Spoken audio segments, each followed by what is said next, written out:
tumayo. Let's all stand, please. At tayo po yung magbigay ng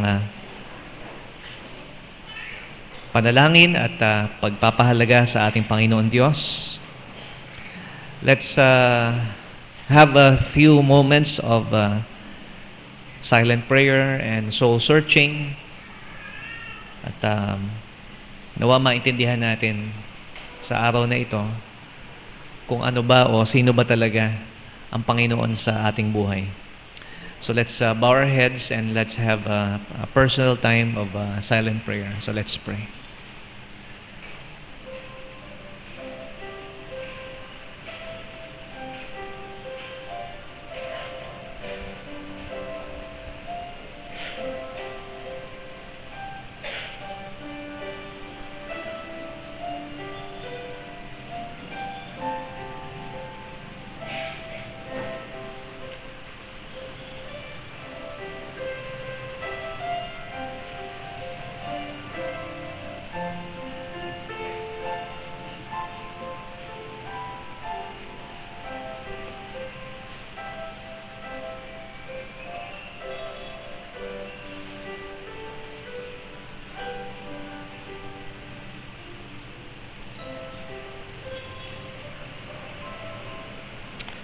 Amen. Habang tayo po'y nakatayo. So kung meron po kayong Biblia, pakitingnan nyo po sa sulat ni Pablo sa mga Colossians. Colossians chapter 1. Okay? Colossians chapter 1.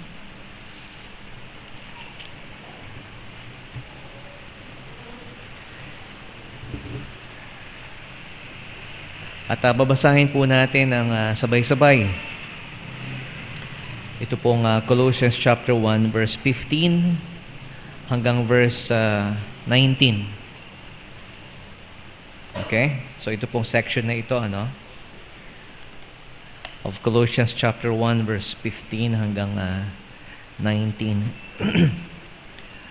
So sa pagbasa po natin, so we'll be reading it in the English sa King James Bible. So please, if you have your Bibles, please read aloud. Verse 15. So ang simula po nito, who is the image of the invisible God? Okay? Sabay-sabay po tayo. Colossians 1 verse 15 to 19. Ready? Begin. Who is the image of the invisible God, the firstborn of every creature?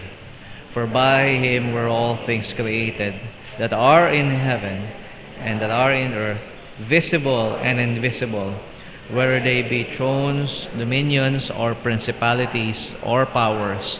All things were created by Him and for Him.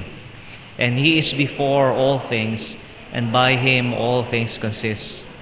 And He is the head of the body, the church, who is the beginning, the firstborn from the dead, that in all things He might have the preeminence. For it pleased the Father that in Him should all fullness dwell. Thank you very much. You may take your seats. So ito pong pinapangaral po natin ngayon pong buwang ito, is a series of messages. So hindi lang po ito isang mensahe. It's about Jesus Christ. Okay? So Christmas season, the holiday is winding down. But Christmas is about Christ. At kung si Jesus po ang ating pag-uusapan, it's always relevant, as we shall see today. So ito pong mga mensahe po na ating pong pinapangaral ay meron pong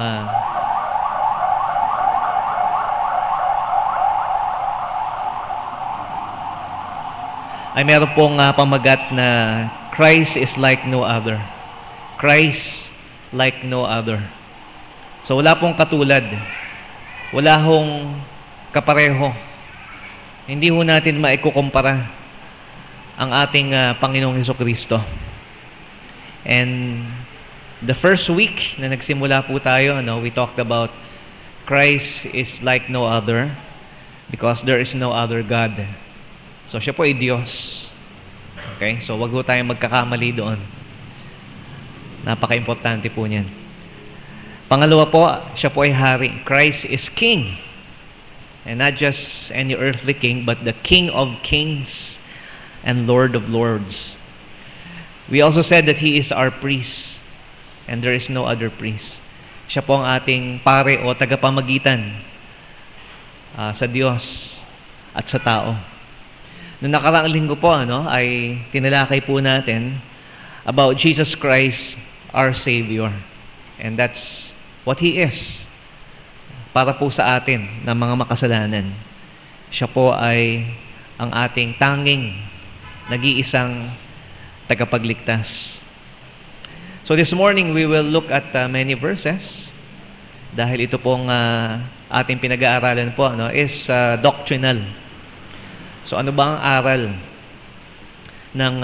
ng Biblia patungkol po sa ating Panginoong Yesus?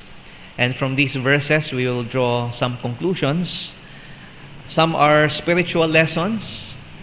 So mahalaga po na makita po natin ang kahalagahan po ng aral na ito. Hindi lang po ito para sa pangunawa, but spiritually, how this will help us, and even practical sa ating pong pamumuhay. Relevant po. Mahalaga po yung tamang pagkilala po natin sa ating Panginoong Yesus. So hindi ko po nasasabi but our message title this morning Christ is everything. Okay, Christ is everything. So sa ano pa mang bagay po na hindi pa natin na pag-aaralan o naiisip patungkol po sa ating Panginoong Yesus, He is everything. He is all in all to us. Lalo na po sa atin po na sumasampalataya po sa Kanya. At ang ibig sabihin po natin ng Christ is everything, hindi po yung ibig sabihin ng mga Hindu na siya ay puno, siya ay bato, siya ay nasa lahat. Hindi po. That's not what we mean when we say Jesus Christ is everything. He is siya po ay iba sa Kanya nilikha. He is different from His creatures. Kundi ibig sabihin po natin that Christ is everything, at ito po yung binanggit po rito sa verse number 18 na binasa po natin sa Colossians 1, that in all things He might have the preeminence. Now that's a word that we don't hear every day. Okay, preeminent. Okay, ano ho ba yung preeminent? So, narinig natin yung eminence. Pero ano ba yung preeminent? Masyadong importante po yan, Pag ang isang tao po ay eminent, okay, siya ay importante. Kilala. Okay? Itinataas. But Jesus Christ is beyond that. He is preeminent. At siya lamang po, ang Diyos lamang po, ang pwedeng tawaging preeminent. May mga nagsasabi na sila ay, your eminence, okay? But He is the only one who is preeminent. And it doesn't mean just una. Okay? Sa rango. Okay? It doesn't just mean first. Medyo kulang din po kung tatawagin natin that Jesus Christ is the best. Okay? He is all in all. Lahat po ng kalulahatian ay para sa Kanya dahil siya po ay Diyos. And as it is said there very clearly sa verse 15, who is the image of the invisible God, the firstborn, okay, of every creature. Now, we'll explain that later. Pero ang pagiging preeminent po, is that He has exclusive claim. Sa lahat-lahat ng ating kalulhatian, sa lahat ng ating all our love, all our affection. Okay, He is all. So, paano ba natin maipapaliwanag ito? Kung ikukumpara po natin ito, among men, among people. Okay, so halimbawa, you have a wife. Okay, you have somebody special in your life. Okay, so it's not, lalo na po siguro sa culture po natin, na hindi ho impressive siguro para sa isang babae o sa isang asawa na sabihin mo, alam mo, you're the best. Well, that's nice. Okay. Pero may comparison kasi yun eh. Okay. You're my best wife. Okay. So, meron pa ba iba? You're my best girlfriend. Okay. So, merong good, better siguro. Okay. You are my number one. Okay? So, sino yung number 2? Kung hindi ka maingat, nag-iisip yung mga babae. Di ba? Nag-iisip sila. Ano ibig sabihin nun? So, dapat, we have to realize, when we speak about the Lord Jesus Christ, it means He's the only one. He's not just number 1. He's number 2, number 3, number 4, number 5. Everything is all about the Lord Jesus Christ. So ngayon pong umagang ito, tignan po natin kung ano yung sinasabi po rito about Him. For by Him all things were all things created. Saan po? Heaven, earth, visible, invisible, whether they be thrones, dominions, principalities, or powers. All things. So, binanggit niya po rito, ano ba yung all things na yun? Everything. Even the symbols of power, belong to Him. And sabi ito, He is before all things. And by Him, our Lord Jesus Christ, all things hold together, or they consist. Now, para po sa ating mga mananampalataya, He is very, very important. Dahil sinasabi po rito, para sa atin po, siya po ang ating ulo. Okay? He is the head of the body. And what is that body? Which is the church. And what is the church? Ang church po ay binubuo ng lahat ng mga sumasampalataya sa ating Panginoong Hesus.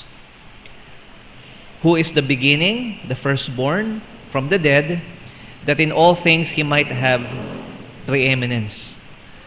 So yung salitang beginning po rito, at firstborn, okay, is medyo confusing po, Doon po sa ilan na iniisip nila na ang ating Panginoong Hesus ay hindi ho kapantay sa pagka-Diyos ng Diyos Ama. But ang sinasabi po rito, yung pong salitang beginning has something to do with the source. Okay, the source.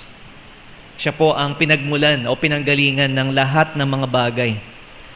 At pagdating po sa firstborn, He is the word here, is prototokos. Doon natin nakuha yung salitang prototype. Ibig sabihin, pag sinabi mong prototype yung isang bagay, yun lang yun. Pag nawala yun, wala na. It's gone forever. So, nag-iisa po siya. He is so unique. At sinasabi po dito, He is the firstborn from the dead. So, siya pa lamang po, ang nabuhay na maguli. Okay? At hindi na namatay. At nabubuhay magpakailanman. And so, these are very, these words talagang magandang pakinggan po, pero marahil hindi ho natin masyadong maunawaan. At kaya po ang Biblia po, the New Testament, gumagamit po siya ng mga metaphors or certain expressions para ihalin tulad. Katulad ng ginawa ko kanina, So sana naging malinaw sa inyo yun. Hindi natin binababa ang ating Panginoong Hesus na katulad po natin. but certainly it helps us to understand the meaning. At pagdating po dito sa Christ is everything, napakahirap po i-visualize yung everything. Okay? Because everything is the entire world. Okay? The entire universe, all of creation. First of all, makikita po natin that in the Bible, okay, meron po sinasabi po dito about siya po yung sa simula at sa katapusan. Okay? So that pretty much includes, everything. Yung una at yung huli. So isa pong metaphor po dito, is the metaphor of the foundation and of the building. So we are in the building, and I'm pretty sure meron po itong foundation. Okay, otherwise hindi tayo mabibigyan ng permit to build this. Tingnan po natin sa Isaiah 28 verse 16. Isaiah in the Old Testament. So dito po makikita po natin ang isang paghahalintulad, isang pong description patungkol po sa Messiah who is Christ. Isaiah chapter 28 verse number 16.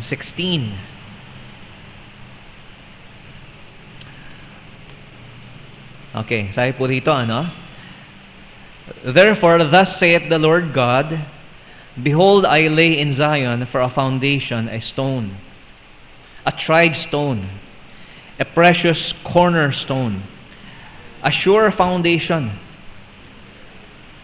He that believeth shall not make haste. So, ang katuparan po nito, mga minamahal, ay sa ating pong Panginoong Yesus. He is that foundation. He is that stone, precious cornerstone, the sure foundation. At ang sinasabi po dito, ang sino mang sasampalataya po sa Kanya will not make haste or will not be ashamed, according to 1 Peter. So, magtiwala tayo sa Kanya. Siya po ay isang matibay na bato, na pundasyon po natin. And that He is also referred to here as the precious cornerstone. So pareho pong mahalaga po ito. Kasi ito pong foundation ay inilalatag po sa umpisa, before you build, while the cornerstone is the finishing, okay, of the structure. At sa sulat po ni Pablo sa 1 Corinthians chapter 3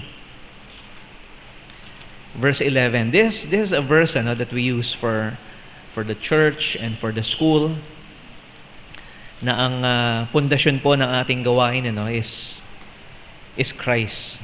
1 Corinthians chapter 3 verse 11. For other foundation can no man lay than that is laid, which is Jesus Christ.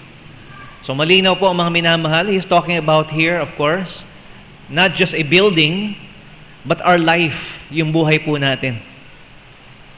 At ang pundasyon po ng ating buhay, kung saan itatayo po natin yung ating buhay, is none other. There is no other foundation that we can lay. That which is Jesus Christ. So ito po yung sinabi ng Panginoon patungkol sa Kanyang sarili, na kung itatayo mo yung buhay mo, huwag mo itayo sa buhangin.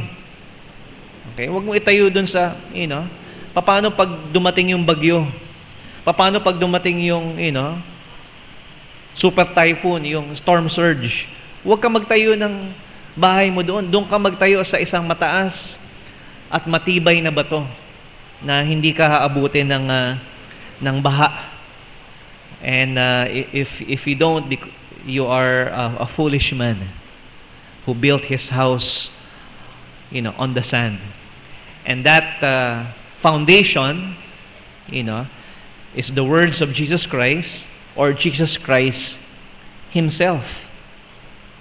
He is the chief cornerstone. Okay? So iba po itong cornerstone naman po, ano? Dahil ito po yung bato, ano? At ilang beses ko na rin po nasabi po sa inyo ito, ano? That in the construction of the temple, they pre-cut, nakakat na po, ano? Doon pa lang sa bundok, sukat na po yung mga bato na ilalagay po nila, ano? Doon sa templo. Kasi bawal ang maingay, bawal ang magpukpok habang doon sa temple, ano, temple area. So pagdating po doon, ano, mga malalaking bato, they just sinasalpak na lang po nila. And that's how they built the temple. However, there's a situation in which the builders, may nakita silang isang bato na parang mali. Okay, parang iba yung sukat. Parang, it doesn't belong here. So ang ginawa po nila, itong batong ito, they laid it aside. Okay? Reject yan. Okay? Mali ang sukat niyan eh. Yung pala sa huli, they didn't realize it, that stone was actually the cornerstone, the chief cornerstone. That, nilalagay po sa itaas that holds the entire structure together. And that is what our Lord Jesus Christ became. He is the chief cornerstone, and at the same time, He is the foundation. So, pinag-uusapan po rito mga minamahal, in this building, in the building of our life, it's about glory. Okay, so, siguro kahit ako, kung makapagpatayo ako ng isang bahay o isang building, di ba? Parang siguro mayabang ako, di ba? Hindi naman lahat. Okay, pero at least you'll have some sense of accomplishment. Now, in building our life, it's not for the glory of man. Tinatayo po natin yung buhay natin hindi para ang maluwalhati yung sarili po natin or any other man. And when we do that, we reject Jesus Christ. At kung itatayo po natin ang ating buhay, on the foundation of man's glory, yung kaluwalhatian po ng tao, like a building, our life is going to collapse. Okay? Kung ating pong buhay, magiging pinaka-cornerstone yung sarili po natin, para maitaas tayo, makita tayo ng lahat, the structure will not hold together. Okay? Bagamat tama siguro yung foundation mo, and yet if the goal is to lift up yung tao, then it's not going to hold together the structure. All of our work, all of our labors, all of our effort, lahat po ng ginagawa po natin, lahat ng trabaho natin, lahat ng pagsisikap po natin, ay hindi para itaas ang ating sarili o ang sino man tao. Ang lahat po ng mga bagay na ating pong ginagawa ay para itaas ang ating Panginoong Hesus. Makapagpapatotoo ba tayo na sinasabi natin na, kung hindi dahil sa Panginoon, di ba? Wala itong lahat ng mga bagay na ito. Ito yung sabi ni Pablo, by the grace of God, I am what I am. And His grace which was bestowed upon me was not in vain. Yet I labored more abundantly than they all. Yet not I, but the grace of God which was in me. So kung hindi ho dahil sa biyaya ng ating Panginoong Hesukristo, wala ho tayong magagawa. Malinaw ang pahayag ng ating Panginoong Hesus. Kung wala ako, wala kayong magagawa. At ang patotoo po ni Pablo, magagawa ko ang lahat ng bagay. At kung tumigil siya doon, magagawa ko ang lahat ng bagay, ay mayabang siya. Pero sabi niya, magagawa ko ang lahat ng bagay. I can do all things through Christ, which strengtheneth me. So ito pong image of foundation and cornerstone is very important in building our lives. We have to dedicate our lives, our work, okay, ano pa ba? Our studies, our projects, based on the Lord Jesus Christ and for His eternal glory. So siya po ang foundation, siya po ang cornerstone. He is also called Alpha and Omega. Okay, He is called Alpha and Omega. At nagamit na po natin itong verse na ito, no? Sa pagpapakilala po natin sa Revelation 1:8, ano? Revelation chapter 1 verse 8 regarding the Lord Jesus Christ. Sabi niya po rito, I am Alpha and Omega, the beginning and the ending, saith the Lord, which is, and which was, and which is to come, the Almighty. So ang sabi po ng Panginoong Yesus, at sabi po ni Apostle John, He is Almighty, but He is Alpha and Omega. Ano ho ba itong mga, itong salitang itong Alpha, okay, and Omega? Ito po ay parang from A to Z, okay, alphabet, okay? At dahil po rito, mga minamahal,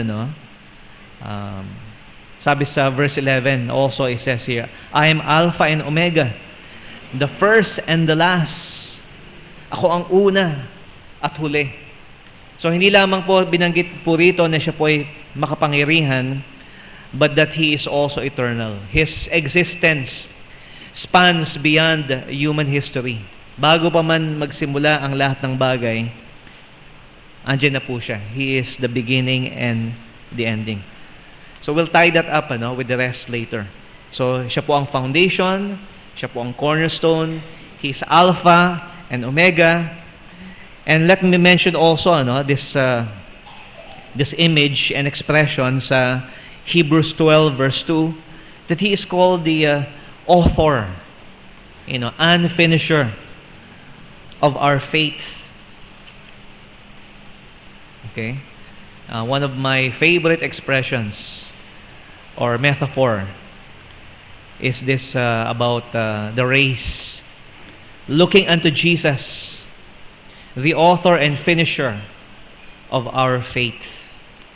At sinasabihan po sa tayo dito sa verse 1, and let us run with patience the race that is before us. Siya po ang starting line, siya rin ang finish line. Siya ang pinagmulan at siya ang patutunguhan. Mahalaga po, mga minamahal, yung kung saan ka nagsimula. Okay? Dapat tama yung sinimulan mo, kasi baka ma-disqualified ka. At dapat alam mo kung saan ka pupunta. Okay? Marami po mga tao sa ating lipunan ngayon, they don't care kung saan sila magsimula. Nagsimula ba tayo sa unggoy? Nagsimula ba tayo sa sa kulisap? At saan tayo pupunta? Hindi mahalaga kung saan tayo pupunta. What is important is the journey, sinasabi po nila. Ang mahalaga yung biyahe. Okay? Sabihin mo yan sa mga magbabiyahe. Okay? Sabihin mo yan sa driver, saan ka pupunta? Hindi ko alam. Okay, bahala ka na. So, alam niyo po, dito po sa mga binanggit po natin, these expressions and metaphor about Jesus Christ being everything, binanggit po natin, He is the foundation and the cornerstone. But if you look carefully, hindi lang siya yung foundation at cornerstone. He is also the builder and the building itself. Okay? Pati yung nasa gitna po, has to give glory to the Lord Jesus Christ. He is not just the Alpha and Omega. Hindi lang po yung letter A, letter Z. He is also not just Alpha, but also Beta, Gamma, Delta, Epsilon. Ibig sabihin, the entire ABC alphabet, it's all about Him. Okay? And it's not just about the starting line and the finish line, but it's also about the route, the journey, the uphill, okay, the downhill, the twists and the turns. So, ang sinasabi po natin mga minamahal, is that Jesus Christ is everything. And everything is about Jesus Christ. Christ is all. Everything was made by Him. Everything exists because of Him. At sa Colossians chapter 2, verse 8 and 9. Going back to Colossians po, this time in chapter 2, verse 8 and 9. Or 9 and 10. Sabi po dito, for in Him dwelleth all the fullness of the Godhead bodily, and ye are complete in Him, which is the head of all principalities and power. Okay, malinaw po sinasabi po dyan once again. Okay? Nananahan po sa Kanya all the fullness, ang buong pagka-Diyos ay nananahan po sa Kanyang katawan. All the fullness of the Godhead dwells in Him bodily. As sinasabi po dito, we are in Him and we are complete in Him. Since tayo po ay nasa Kanya, tayo po ay wala na tayong kailangan. Kompleto na po tayo. We are now a complete man since we are in Jesus Christ. So yun po ang spiritual application po niyan. Kung sino po ang Panginoon, at dahil tayo po ay na kay Kristo, tayo po ay nasa Kanyang, ano po ang ibig sabihin po niyan? Ibig sabihin po niyan, kung ano po siya po ay lahat-lahat, at tayo po ay nasa Kanya, so ano pang hanapin natin? Nasa Kanya na tayo. At lahat ng bagay na kailangan natin ay nasa Kanya na. And in Galatians chapter 2 verse 20 says, I am crucified with Christ, nevertheless I live, yet not I, but Christ lives in me. Ako ay na kay Kristo at si Kristo ay nasa akin. And the life which I now live in the flesh, I live by the faith of the Son of God, who loved me and gave Himself for me. All because He loves you and me. Okay? May nagmamahal po sa atin. At yung nagmamahal na yan, He is everything. Sa Kanya nagmula ang lahat ng bagay. At pansin po natin, He gave Himself for me, who loved me and gave Himself for me. Binigay niya yung Kanyang sarili para sa akin. That's personal. You can claim that. Okay? Na dahil mahal po tayo ng Diyos at pinatunayan niya na binigay niya yung Kanyang sarili para po sa atin. Christ is everything. I belong to Jesus Christ. Jesus Christ is mine. Okay? Siya po ay sa atin. So ito po ngayon ang maaaring sabihin po natin, what follows is this. Okay, dahil si Kristo ang lahat ng bagay, sa Kanya ang lahat ng bagay, gumawa at nagmamay-ari ng lahat ng bagay, at ako ay sa Kanya, at siya ay sa akin, it follows that I have everything. Tingnan po natin sa Colossians chapter 3. 1 Corinthians chapter 3. Once again, 1 Corinthians chapter 3, and this time in verse number 21 and 23. Ito po yung sabi ni Pablo, So, wag natin itayo yung buhay natin sa kaluwalhatian ng tao. But instead, sabi po dito sa verse 21, Therefore, let no man glory in men, for all things are yours. Whether Paul or Apollos or Cephas or the world or life or death or things present or things to come, all are yours. Ye are Christ, and Christ is God's. Okay, so ano po sinasabi po sa atin dito? So, ang konteksto po nito, huwag tayong huwag tayong magtiwala. Huwag natin i-build yung pananampalataya natin sa mga tao. Kahit pa yan ay si Pablo, si Peter, okay, Cephas, si Apollos, let no man glory in men. And sinasabi po sa 1 Corinthians 1:31, which started this, and according as it is written, he that glorieth, let him glory in the Lord. So sinasabi po dito malinaw, it's about the glory of God. Okay? Okay. At dahil po dyan, sinasabi po dyan sa atin, all things are yours. Christ is God. Ye are Christ, and Christ is God.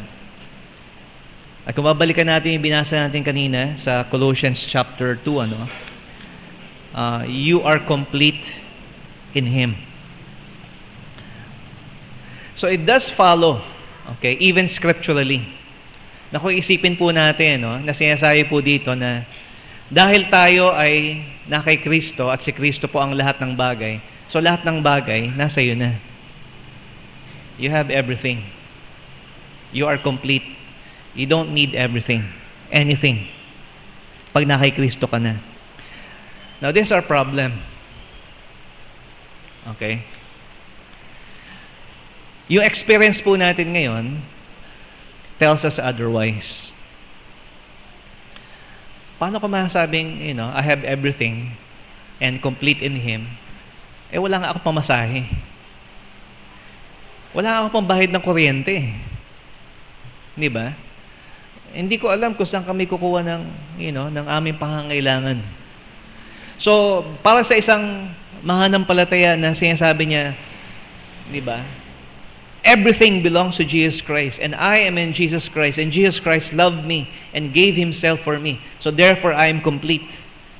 Pero ang karanasan po natin ngayon ay, okay. So, paano ba to? Okay. Wala akong pera. Meron ako there are things in my life that I lack. May mga kulang. So, paano natin masasabi? Okay, na totoo. In practical application po, mga minamahal. Paano natin masasabi na, sandali, pinangako ng Diyos na ipagkakaloob niya ang lahat ng aking mga pangangailangan. And you know what? Ayokong pagdudahan yun. Pero ayoko rin naman na hindi ko maintindihan kung anong ibig sabihin nun. Kasi andun yung mas malaking blessing. Kaysa lang dun sa makuha natin yung gusto natin. We have to understand, what it means. And the trouble is, with our experience, it's sometimes the opposite. Meron po tayong mga pangangailangan. Meron po tayong mga pagkukulang. At minsan, ikukumpara pa natin yung sarili natin doon sa mga hindi nagtitiwala kay Kristo. Parang isip, ba't sila, they have everything they need, while me, nagtitiwala ako sa Panginoon, I don't have. Okay? So, what do we do? Do we become realistic? So, ano ho ba ang susi dito? Para maunawaan po natin yung blessing behind dun sa sinasabi sa atin ng Panginoon. You are complete in Jesus Christ. Everything is in Him. Everything that you need is in Him. So, tanungin po natin uli yung sarili po natin. Okay? Totoo ba? Does it follow then that everything belongs to me because I belong to Jesus Christ? Since Jesus Christ, is everything. So, dalawa lang ang pwedeng sagot dyan. Yes or no. I would say yes, dahil tayo po'y na kay Kristo, para sa atin po ang lahat ng bagay.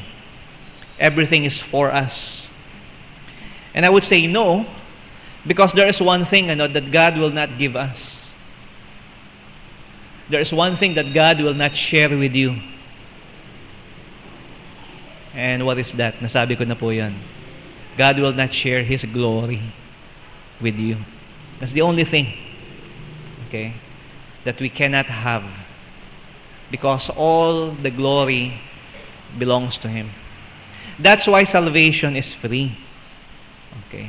Yun po ang hindi maintindihan ng mga tao patungkol sa kaligtasan na pinapangaral natin sa Ebanghelyo. Ibig sabihin, sumampalataya ka lang, maliligtas ka na, wala kang gagawin. Oo, yun lang. Yun ang sabi ng Bible eh.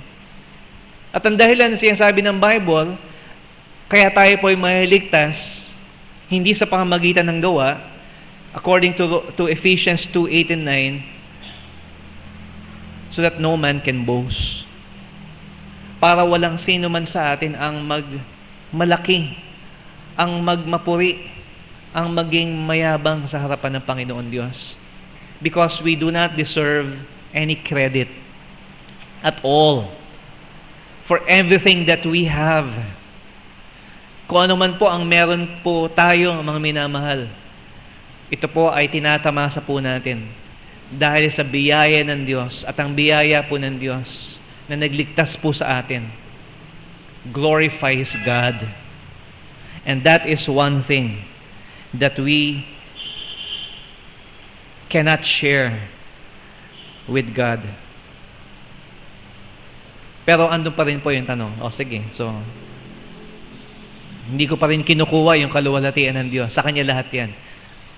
Bakit nagkukulang pa rin ako?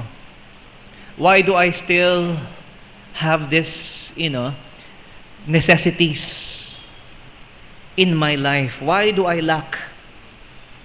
Di ba sabi nga sa Romans 8, okay?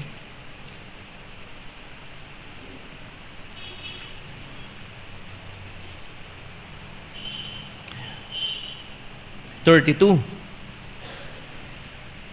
ito, He that spared not His own Son, but delivered Him up for us all, how shall He not with Him also freely give us all things? Kung naiintindihan ko po yan, in plain sense, God is willing to give us all things. Wala ho siyang i-withhold sa atin. Wala ho siya ipagkakait sa atin. Ano ang katibayan niyan? Binigay niya ang kanyang sariling anak para sa atin. Binigay niya yung pinaka best, in this universe, His own Son. Hindi niya pinagkait yun. So wag ho natin isipin na ipagkakait sa atin ng Panginoon ang lahat ng bagay na mabuti para po sa atin. And you know why? Because He loved us. Christ loved me and gave Himself for me. Okay. Hindi ko pa rin maintindihan. Kasi, sa lahat na sinabi mo, Pastor, ganun pa rin ang pakiramdam ko. Okay, wala pa rin akong pambayad ng kuryente. Wala pa rin akong pamasahe. Okay, pwede ko ba ibayad sa Meralco yan? I have all things in Jesus Christ. Yeah, we have to be practical. Saan natin kukunin itong mga resources na ito? So, hindi ho simple, ang paliwanag po rito. Since we are already in Romans chapter 8, okay, tingnan po natin kung ano sinasabi po ito sa Romans chapter 8. So sabi ko po sa inyo, titingin po tayo ng maraming mga verses because from these verses, we can draw some hopefully valid conclusions. So paano po natin masasabi na mahal tayo ng Diyos at hindi niya ipagkakait sa atin ng lahat ng bagay if at this present moment, sa pangkasalukuyang kalagayan po natin, meron tayong mga unmet na mga needs. Okay, first of all, tingnan po natin sa verse number 35. Who shall separate us from the love of Christ? shall tribulation, or distress, or persecution, or famine, or nakedness, or peril, or sword? As it is written, for thy sake, we are killed all the day long. We are accounted as sheep for the slaughter. Nay, in all these things, we are more than conquerors through him that loved us. For I am persuaded that neither death, nor life, nor angels, nor principalities, nor powers, nor things present, nor things to come, nor height, nor depth, nor any other creature shall be able to separate us from the love of God which is in Christ Jesus our Lord. So una po sa lahat, sampalatayanan po natin. Tanggapin po natin, mga minamahal, ito pong katotohanan ito. For you to understand your situation right now. That no matter what happens to you, God loves you.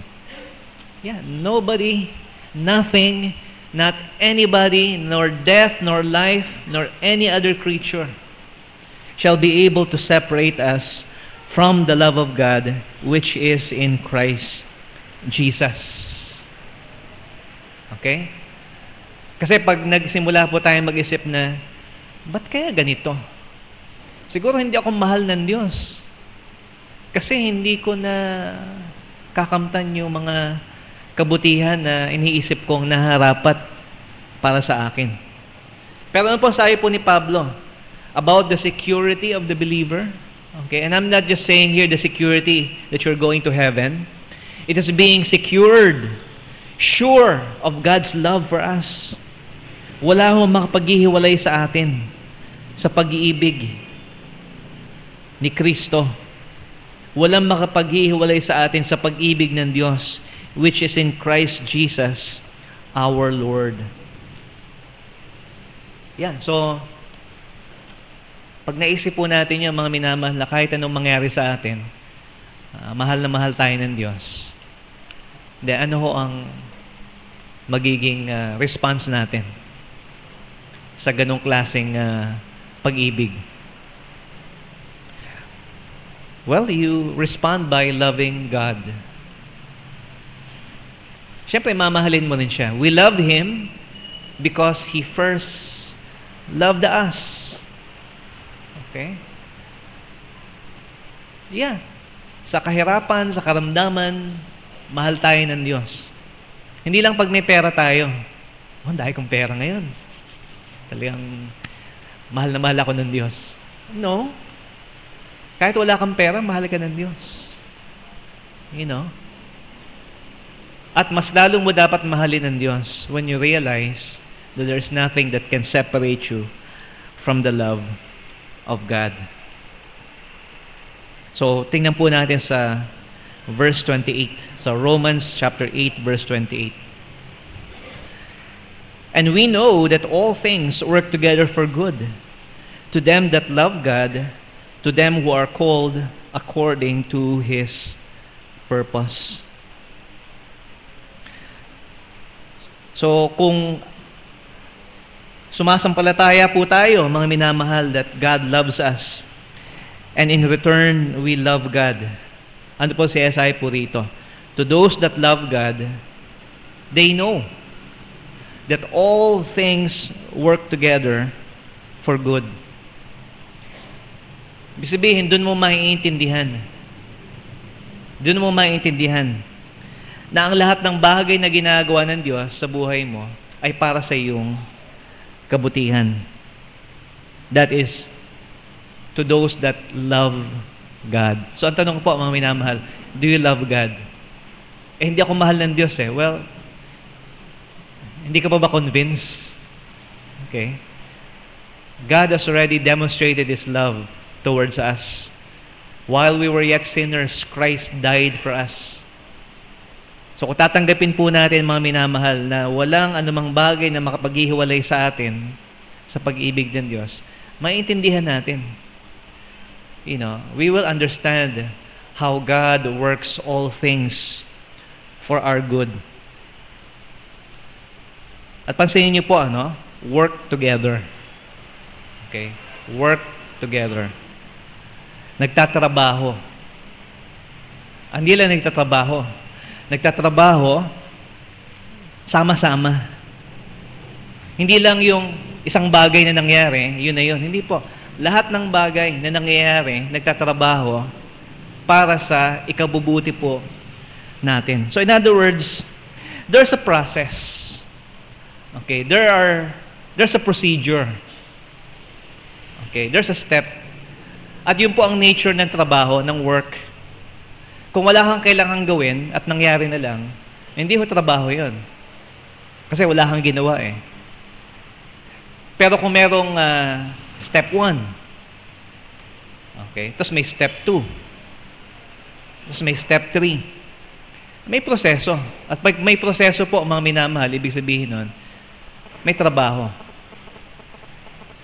Kahit sabihin mo niyan ay 1 step, easy step, okay, o 2 step, 3 easy steps para makapag-bake ka ng, ng tinapay. May trabaho pa rin yun. Because you have to follow a certain step. Hinahati mo yung dapat gawin. At dito po, mga minamahal, makikita po natin, that when God works, the purpose of God's work is to glorify Him. Lahat ng bagay na ginawa o tinarabaho ng Diyos, lahat yan ay para sa Kanyang kaluwalhatian. So, dapat maintindihan po natin, mga minamahal, that God wants to work so that He might be glorified. But things have to work together, sama-sama, para ito po ay magbunga, hindi lamang para sa Kanyang kaluwalhatian, kundi para sa inyong kabutihan na ating pong inaasam. Sa mga susunod po mga dahilan, we draw this conclusion from what we have talked about. So bakit po, mga minamahal, na hindi binibigay sa atin ng Diyos lahat ng bagay na gusto natin at kailangan po natin? Na kung si Jesus po ay lahat-lahat sa atin at binigay niya ang kanyang sarili sa atin, then why does He not actually right now give us everything that we need or ask? Well, ito po, mga minamahal. Not here and not now. So, let us expect, mga minamahal, na habang tayo po'y nasa mundong ito, hindi lahat ng bagay na mabuti ay bibigay sa atin. Ngayon, habang tayo po'y nasa mundong ito. Kasi, meron langit. There is heaven. And in heaven, we are in the presence of God. Nandun po tayo sa presensya ng Diyos. At wala hong anumang bagay na mas good, for us than to be in the presence of God in heaven. Okay? Are you going to heaven? Are you sure you are going to heaven? Okay? Sure ba kayo? Punta kayo sa heaven? Okay, so masaya mo, yes, Pastor, I'm sure. I'm going to heaven. Okay? Do you want to go to heaven right now? Ngayon? Now? Sino ang gusto pumunta sa heaven? Ngayon mismo. Pastor, papaano? Okay. Yeah, so I think most people would say, gusto kong pumunta sa langit. Pero hindi muna ngayon. Hey, sandali, akala ko ba gusto mo lahat ng bagay ng kabutihan na ibigay sa'yo ng Diyos? Andun lahat yun sa langit. Why? Why you don't want to go to heaven right now? Meron po tayong struggle dyan. Kasi mahal natin yung sarili natin. At gusto natin na lahat ng kabutihan ibigay sa atin sa mundong ito. Pero it doesn't work that way. Ang sabi po ni Pablo, for me to live is Christ and to die is gain. Isipin nyo, sabi ni Pablo, ang mamatay ay kapakinabangan. Pero ang sabi sa kanya ng Panginoon, to live is Christ. Ang mabuhay kay Kristo, sabi niya po, oo, Sabi ni, kasi Pablo ang tatanungin nyo, gusto niyo nang makita si Kristo. At kung kailangan mamatay siya, okay lang. Okay lang yun. Handa na siya. Okay? Gusto niya nang magpahinga at makasama na ang Panginoon. Pero ang sabi sa kanya ng Panginoon, to live is Christ. And why do we live for Christ? Once again, is for the glory of God. Ang mas mahalaga pa rin po ang mga minamahal. Hindi yung ano ba yung mabuti para sa atin. Kasi kung gusto mo ibigay sa iyo lahat ng Diyos, lahat ng mabuti ngayon, then I think pupunta ka na sa langit. That's the only thing that I could say to you. Kukunin ka na ng Panginoon. Dadalin ka niya sa lugar na kung saan andun lahat ng gusto mo, lahat ng kailangan mo. Pero it's not yet. Because sabi po niya, ang mabuhay ay para kay Kristo. Ang tanong po, nabubuhay ba tayo para kay Kristo? Are we living for the glory of the Lord Jesus Christ?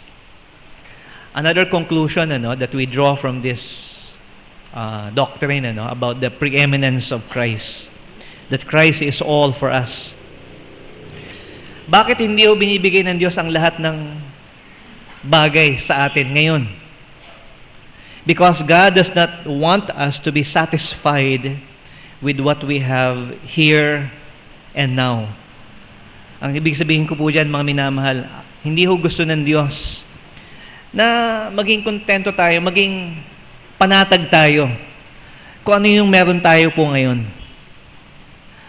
Ang ninanais po ng Diyos is that we yearn, yung nananabik po tayo sa mga bagay na darating, na ibibigay po sa atin. We need to have that glorious discontent. Okay?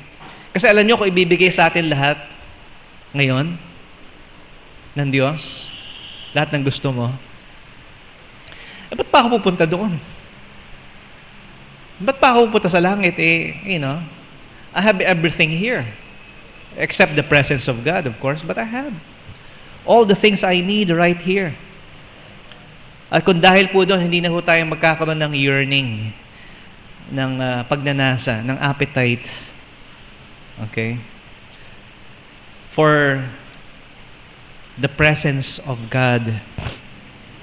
Di ba? Parang, ayoko sana magbigay na ganito example. Parang pumunta ka sa buffet. Okay? Buffet, yung eat all you can. Okay? Pag nabusog ka sa appetizer, wala ka ng gana dun sa iba. Pag inuna mo yung dessert, yung matatamis, ay, hindi mo na kakainin yung iba. Okay? In other words, halimbawa, sabihin ng misis mo, magluluto ako mamaya sa bahay. Sige. Tapos, pauwi ka, naku, nagugutom na ako. Kakain nga ako ng hamburger. Kumain ka 3. Pag uwi mo sa bahay, busog na ako may hinanda ako para sa iyo. Wala na akong gana. So, all I'm saying is this, mga minamahal, Colossians chapter 3 verse 2 says, set not your affections on things of the earth. Set your affections on things above. Okay? So, ayaw po ng Diyos na maging satisfied tayo. Okay? Kahit makuha mo ang lahat ng gusto mo, hindi pa rin natin talaga mapupunuan yung pinakamalalim na pangangailangan po ng ating puso. At yan po ay makasama ang ating Panginoon. Pangatlo po, God wants us to learn to appreciate the small and little things in life. So the previous reason diminishes our desire for heaven. Ito pong susunod na dahilan po, increases our capacity to appreciate the great things. Tinuturuan po tayo ng Diyos at nais po ng Diyos na matutunan po natin to appreciate. Okay, paano ko ba sabihin yun? To appreciate. Pagpasalamatan po natin yung mga Simpleng bagay, yung mga small things. And why is that? Okay? Di ba? Because God doesn't want us to take for granted any good thing. Dapat lahat ng mabuting bagay na tinatanggap natin sa Diyos, we appreciate. Okay? So, kung galing sa Diyos, kung bigay ng Diyos yan, dapat should appreciate it. Dapat masaya ka. So, bigyan kita ng 100. Siguro masaya ka. Pero mas masaya kung 1,000. Mas happy ako. Pero alam niyo po, ang point, kanino ba galing yan? It's a good thing, mabuting bagay, na galing sa Diyos. Ay, ito po, kung hindi tayo marunong mag-appreciate o magpasalamat dun sa malilit na bagay, paano po sa atin ibibigay yung mga great things? How can we enjoy that? Okay? Tulad nila nung hangin, di ba? We take for granted yung, ay, nako, sarap huminga, di ba? That's a very small, insignificant thing. Okay? Pero kung hindi ka marunong na sabihin po natin, mag-appreciate ng mga maliit na bagay, you will not learn to appreciate great things. Di ba? Parang yung isang tao pong parang yung taong laki sa hirap. Di ba? Kukumpara mo dun sa laki sa layaw, Jeff Rocks, okay? Yung mga pinanganak ng 19, hindi nila alam yun, So, yung laki sa layaw, okay, hindi siya masaya, okay? Kahit ano, bigay sa kanya. Kasi, buong buhay niya, masarap ang buhay niya eh. Okay? Pero yung taong laki sa hirap, na-experience niya yung kahit maliit na bagay, okay, papasalamat siya. E di mas lalo na pag binigay mo sa kanya, malaki. Wow, he will greatly appreciate it. Because alam niya, natutunan niya, to be happy with just the small things in life. And you know what? Ang sinasabi po sa inyo, pagdating sa langit, okay, when we get to heaven, when we are with God, when we see that holy city, sino po ang talagang magkakaroon ng boundless, happiness and joy? I believe it is those people who suffered so much. Yeah, for the Lord. Those who have been faithful to the Lord in suffering. Mas may enjoy nila yung heaven.